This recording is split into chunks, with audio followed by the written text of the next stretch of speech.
Good morning, brothers and sisters in Christ. Welcome to the celebration of the Holy Sacrifice of the Mass. Our parish community requests you to join our fellow parishioners in their thanksgiving for special blessings received from the Lord. They are Mr.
Please stand.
We begin this celebration in the name of the Father, and of the Son, and of the Holy Spirit. Amen. The grace of our Lord Jesus Christ, and the love of God, and the communion of the Holy Spirit be with you all. And with your spirit. My dear brothers and sisters, let us acknowledge our sins and so prepare ourselves to celebrate the sacred mysteries.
May Almighty God have mercy on us, forgive us our sins, and bring us to everlasting life. Amen. Glory to God in the highest. Thank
Let us pray. O God, who have been pleased to gladden the world by the resurrection of your Son, our Lord Jesus Christ, grant, we pray, that through his mother, the Virgin Mary, we may receive the joys of everlasting life. Through our Lord Jesus Christ, your Son, who lives and reigns with you in the unity of the Holy Spirit, God, forever and ever. Amen. Please be seated.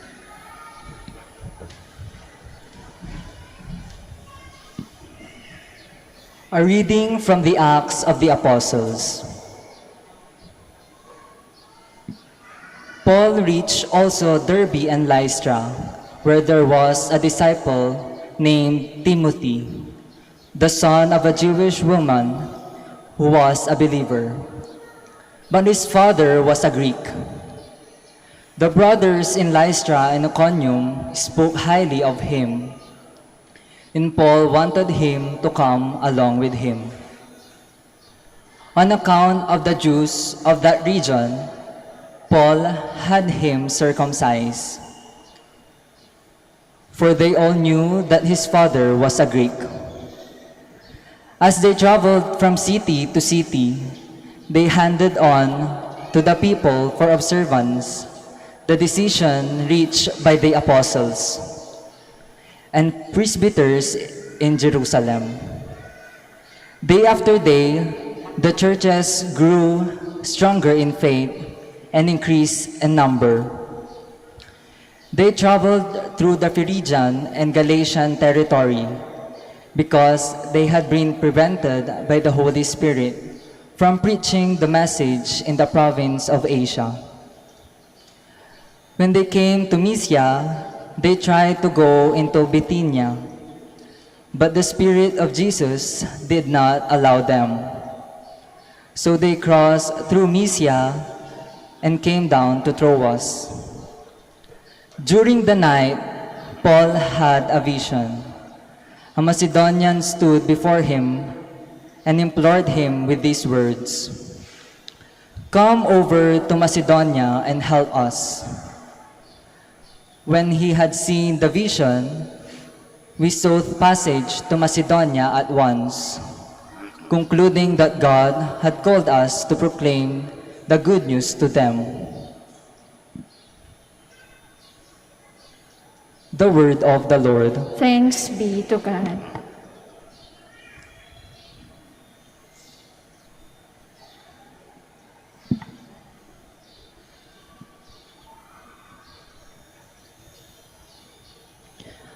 Let all the earth cry out to God with joy. Let all the earth cry out to God with joy. Sing joyfully to the Lord, all you lands. Serve the Lord with gladness. Come before him with joyful song. Let all the earth cry out to God with joy. Know that the Lord is God. He made us, his we are, his people, the flock he tends. Let all the earth cry out to God with joy. The Lord is good. His kindness endures forever, and his faithfulness to all generations. Let all the earth cry out to God with joy. Please stand.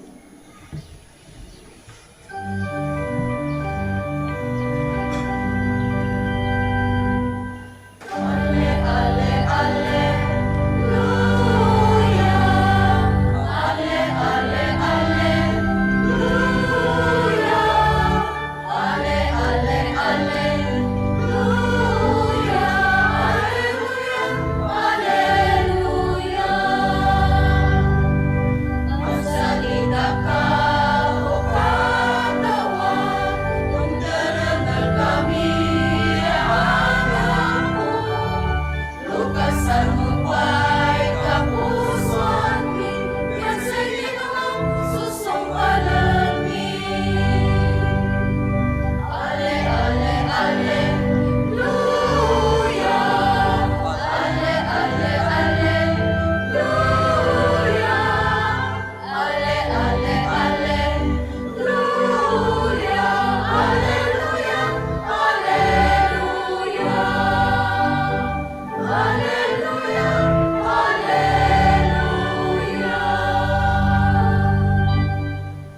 The Lord be with you. And with your spirit. A reading from the Holy Gospel according to John. Glory to you, O Lord.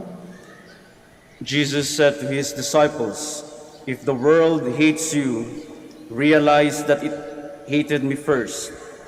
If you belong to the world would love its own. But because you do not belong to the world, and I have chosen you out of the world hates you. Remember the word I spoke to you.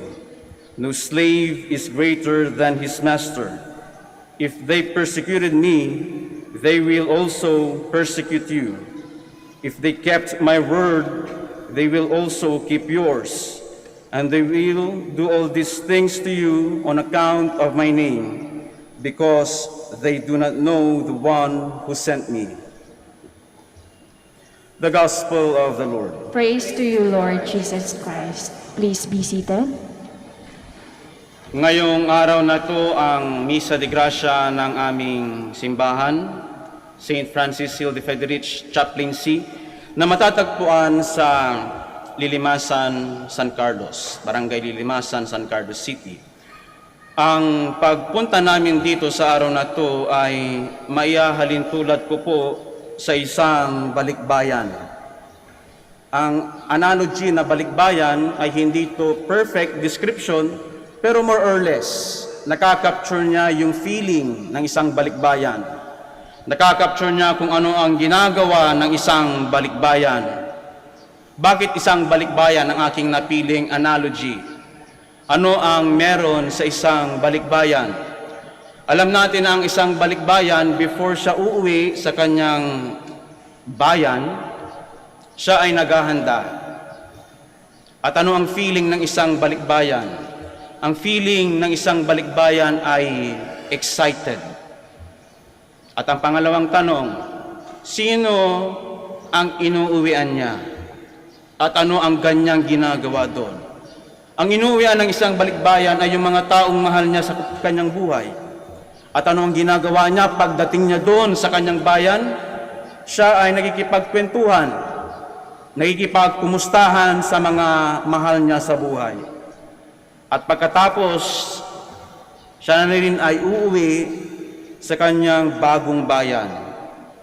At pag-uwi niya, yung kanyang mga binisitang mahal niya sa buhay, ay meron silang ibibigay din sa kanila na pabaon. At uuwi at babalik ang isang balikbayan na masaya. At sasabihin niya sa kanyang sarili, after 1 year, 2 years, babalik ulit ako sa aming bayan. Kaya kung isa tayong balikbayan ngayon, lahat tayo dito balikbayan, dapat anong ginawa natin? Tayo ay nag-prepare. Kumuha tayo ng jeep. For example, kumuha kami ng jeep.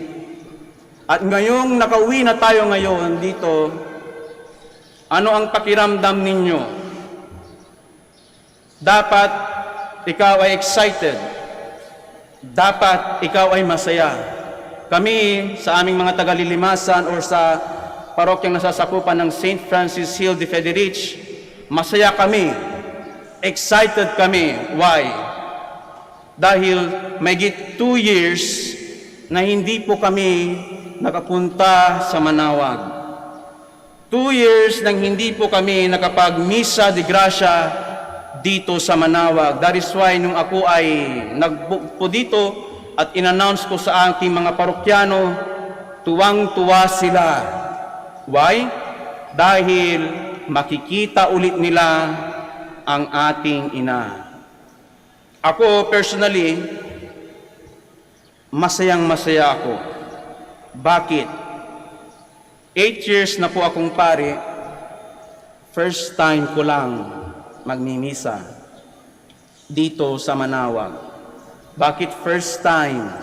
Dahil yung 6 na taon, ay nasa seminaryo ako.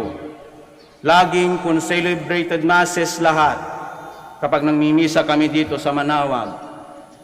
Kaya ako ngayon ay nagpapasalamat dahil sa opportunity na nandito ako ngayon na presider Sabi ko sa sarili ko, sa wakas, solo ko na rin na magmimisa ngayon sa Manaoag.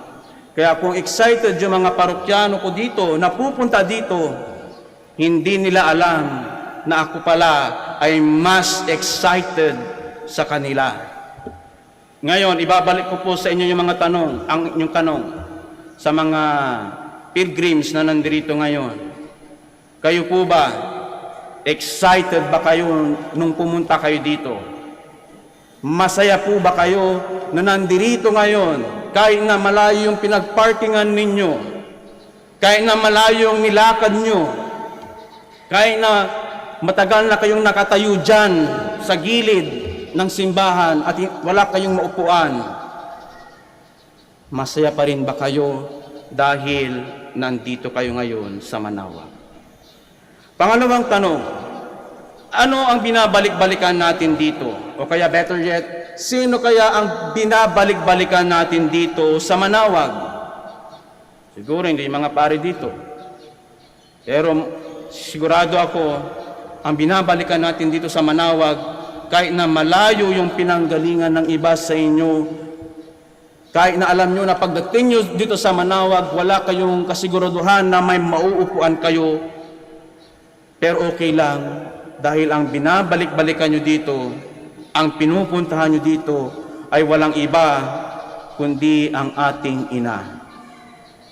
Kaya kapag nandito tayo ngayon, ano dapat nating gawin? Especially yung mga nasa labas na walang maupuan. Ang dapat nating gawin kapag nandito tayo sa Manaoag, hindi tayo magkwentuhan. Huwag tayo magchichismisan. Ang gagawin natin dito sa Manaoag, tayo ay magdarasal ng taimtim sa ating ina. Tayo ay magkikipagkwentuhan sa ating inang Maria. Anong ikwekwento natin sa ating ina? Ang ikwekwento natin sa ating ina ay ang ating buhay. Tayong galing sa St. Francis Hill de Frederic Chaplaincy, anong ikwekwento natin? Yung sacrifices natin. Yung hirap natin sa buhay, yung problema, yung failures, yung success, yung struggles, yung frustrations na nararamdaman natin, especially ngayong panahon ng pandemic. At kahit anong sasabihin natin, kahit anong ikwekwento natin sa ating inang Birhen Maria, sigurado po ako na ang ating ina, kahit na gaano pa yan kahaba ang ikwekwento natin, sigurado ako ang ina natin ay makikinig sa atin. Hindi niya tayo pababayaan. Hindi tayo mapapahiya sa Kanya. Kaya ang gagawin natin, mamaya pagkatapos nating tanggapin ang katawan ni Jesus, sana wag po kayong magkwentuhan. Magdasal kayo. After ng misa, magdasal pa rin kayo. Dahil yan ang rason kung bakit tayo nandito ngayon sa Manaoag. Hindi makipagkwentuhan sa inyong mga katabi, kundi makikipagkwentuhan tayo sa ating ina. Pangatlo, kailangang aalis din ang balikbayan. Ang balikbayan ay hindi yan forever natitira at babalik doon. Kailangan niyang babalik pa rin sa kanyang bagong bayan. At tayo din dito, lahat tayo dito, hindi tayo forever, hindi tayo titira sa Manaoag. Tayo ay babalik din sa ating sariling bayan. Tayo ay uuwi after ng Mass. Pero wag po tayo mag-alala kung ang balikbayan ay binibigyan ng pasalubong din. Tayo na nandito ngayon ay siguradong may pasalubong din ang ating ina sa atin. Tayo ay makakatanggap ng pabaon mula sa ating ina. Dahil ganyan ang isang mabuting ina. Sinisigurado niya at sisiguraduhin niya na hindi niya tayo pababayaan lahat. na tayong lahat dito ay ilalapit niya sa kanyang anak na si Jesus. At yan ang assurance, yan ang pabaon, yan ang daladala natin mamaya pag uuwi tayo. Gaya ng isang balikbayan na excited, masaya, na pumunta sa kanyang bayang inumian at babalik sa kanyang bagong bayan.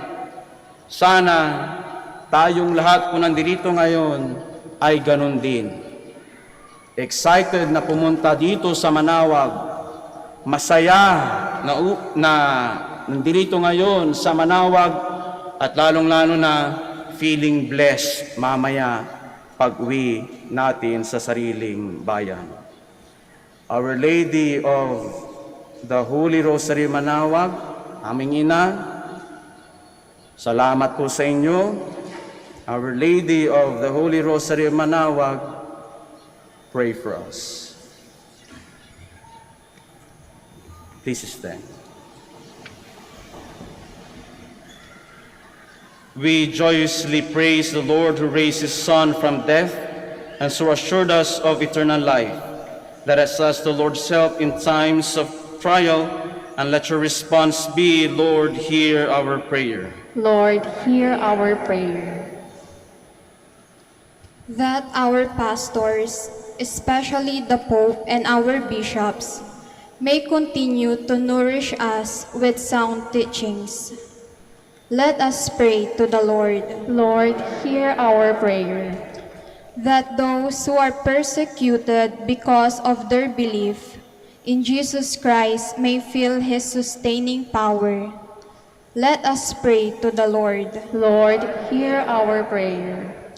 That we may find joy in our faith even when we are faced with trials and distress. Let us pray to the Lord. Lord, hear our prayer. That those who suffer in this life, especially the sick, may be comforted by contemplating on the eternal life that Jesus offers. Let us pray to the Lord. Lord, hear our prayer. That the faithful departed may come to the eternal feast in God's kingdom. Let us pray to the Lord. Lord, hear our prayer.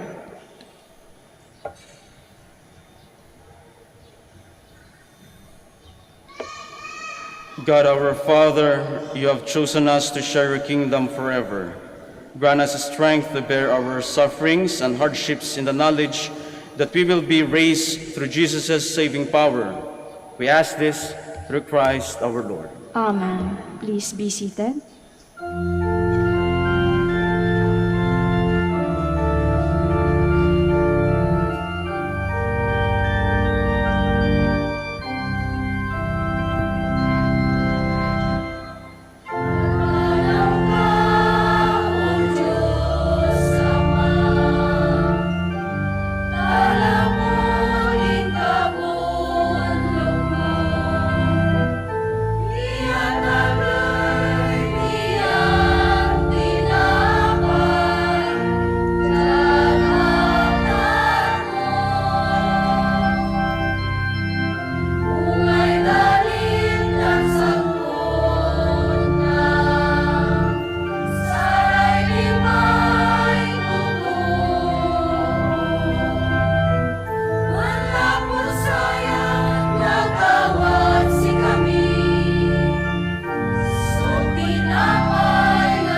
pray, instead. brothers and sisters, that my sacrifice and yours may be acceptable to God, the Almighty Father. May the Lord accept the sacrifice at your hands for the praise and glory of his name, for our good and the good of all his holy church. Receive, Holy Father, this offering of our humility, which we bring you with joy, as we commemorate the Blessed Virgin Mary, and grant, we pray, that it may be for us who are joined to the sacrifice of Christ, our consolation on earth and our eternal salvation, who lives and reigns forever and ever. Amen. The Lord be with you. And with your spirit, Lift up your hearts. we lift them up to the Lord. Let us give thanks to the Lord our God. It is right and just. It is truly right and just, our duty and our salvation, to praise your mighty deeds in the exaltation of all the saints, and especially as we celebrate the memory of the Blessed Virgin Mary, to proclaim your kindness as we echo her thankful hymn of praise. For truly even to earth's ends you have done great things, and extended your abundant mercy from age to age.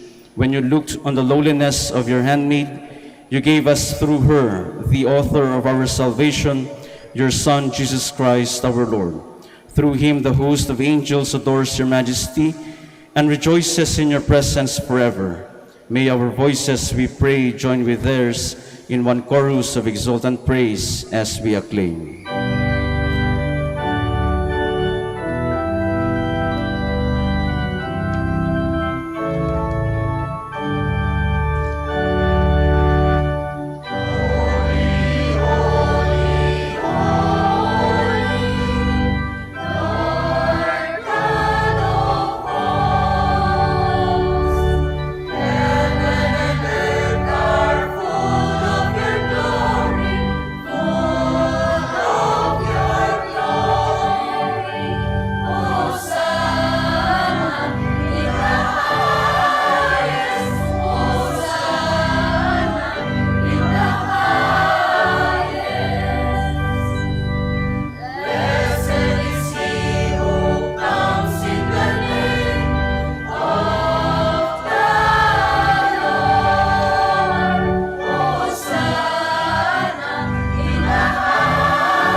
Please kneel.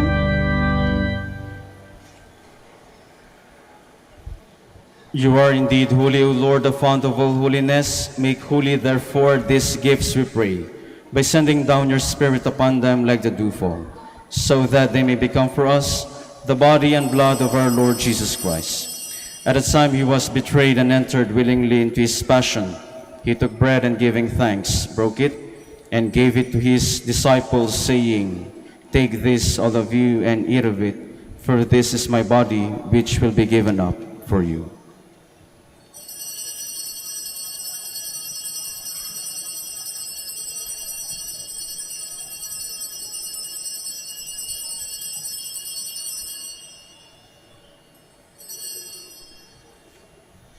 In a similar way, when supper was ended, he took the chalice, and once more giving thanks, he gave it to his disciples, saying, "Take this, all of you, and drink from it, for this is the chalice of my blood, the blood of the new and eternal covenant, which will be poured out for you and for many for the forgiveness of sins. Do this in memory of me."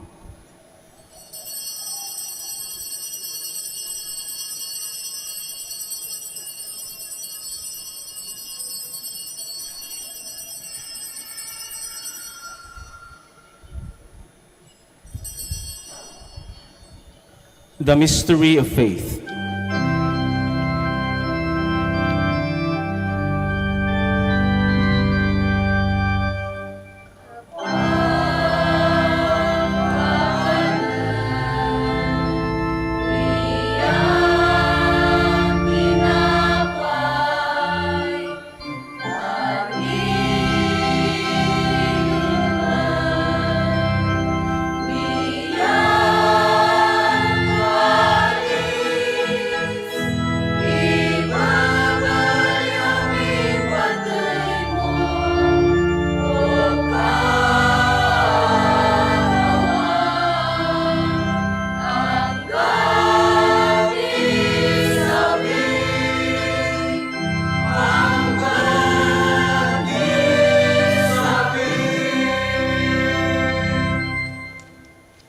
Therefore, as we celebrate the memorial of his death and resurrection, we offer you, Lord, the bread of life and the chalice of salvation, giving thanks that you have held us worthy to be in your presence and minister to you.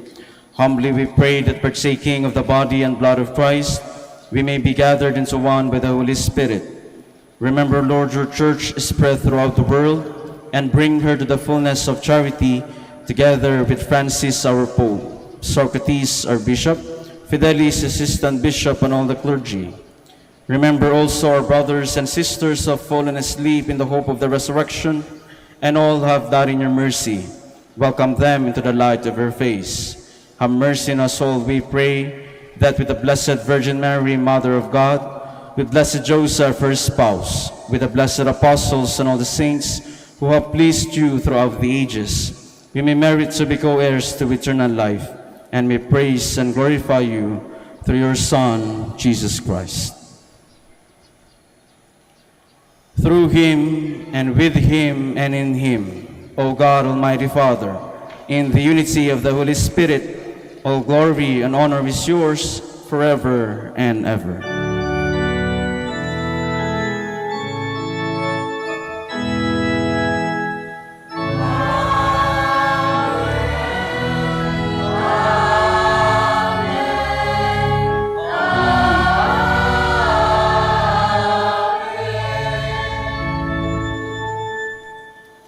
Please all stand. Let us pray like Jesus.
Deliver us, Lord, we pray, from every evil. Graciously grant peace in our days, that by the help of your mercy we may be always free from sin and safe from all distress, as we await the blessed hope and the coming of our Savior, Jesus Christ. For the kingdom, the power, and the glory are yours, now and forever.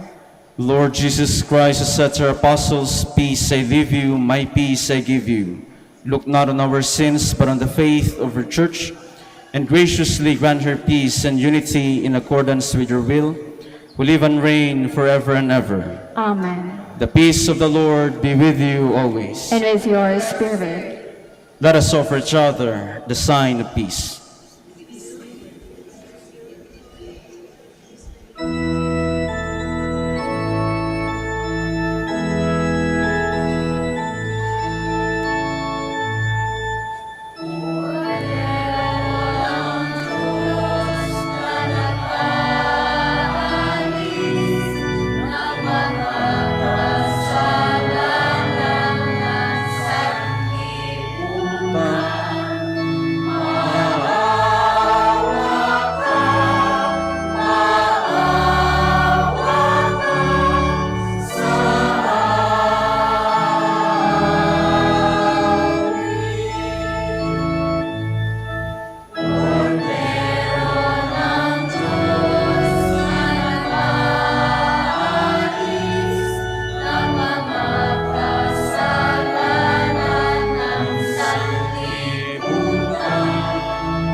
Please kneel.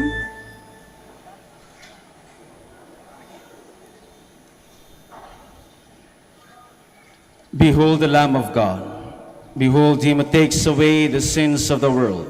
Blessed are those called to the supper of the Lamb. Lord, I'm not worthy that you should enter under my roof, but only say the word, and my soul shall be healed.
Let us pray.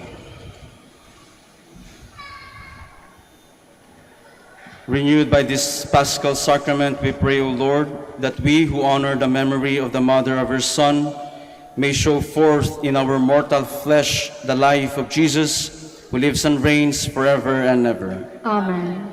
The Lord be with you. And with your spirit. And may the Almighty God bless you, the Father, and the Son, and the Holy Spirit. Amen. The Mass is ended.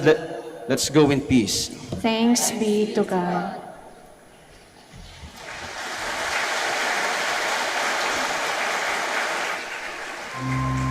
Dasalin muna natin yung prayer for the blessing of the sick. God, our Almighty Father, by your blessing you give us strength and support in our frailty.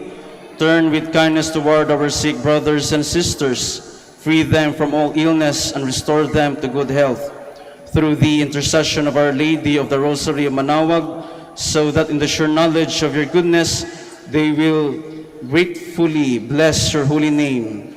We ask this through Christ our Lord. Amen. Prayer for the blessing of rosaries and other religious articles. Kung meron po kayong binili dyan at hindi pa na-bless, pwede nyo silang itaas.